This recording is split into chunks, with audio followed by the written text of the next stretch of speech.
လွယ်ကူရိုးရှင်းပြီးရတာရှိရမို့အိမ်မှာလိုက်လို့စားကြည့်ကြနော်စီလေးနှစ်စုံလောက်ထည့်မယ်ဗျာ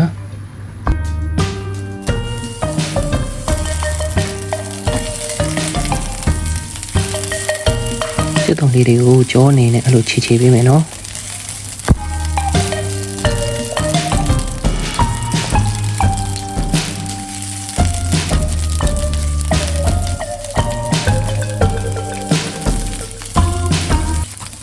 ချက်တုံပြူပါ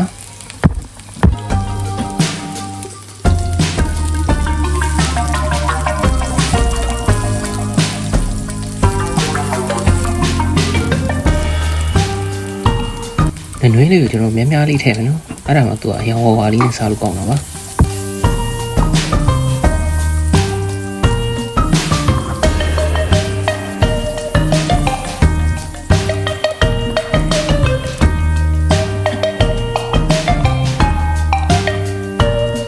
မင်းထည့်မယ်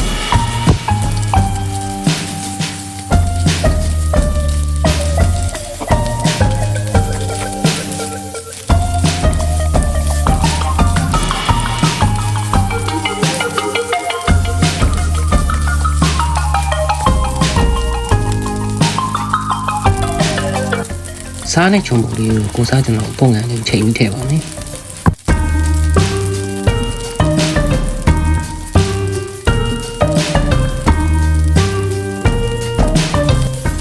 အမအောင်မှုပေးမယ်နော်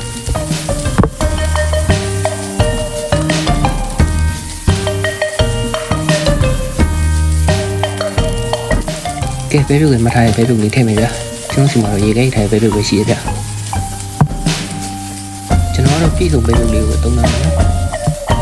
။အားလုံးနဲ့ဆက်ပြီးဆိုရပါပြီ။ကဲရတာမြည်ကြနော်။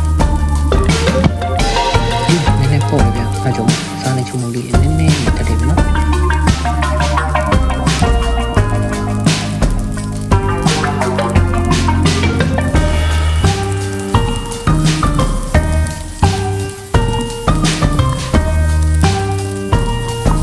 ။ဆုံးဖြတ်ကြည့်ပြီးကျေးဇူးများကြီးတင်ပါတယ်။ channel လေးကို like နဲ့ subscribe လုပ်အားပေးကြပါဦးနော်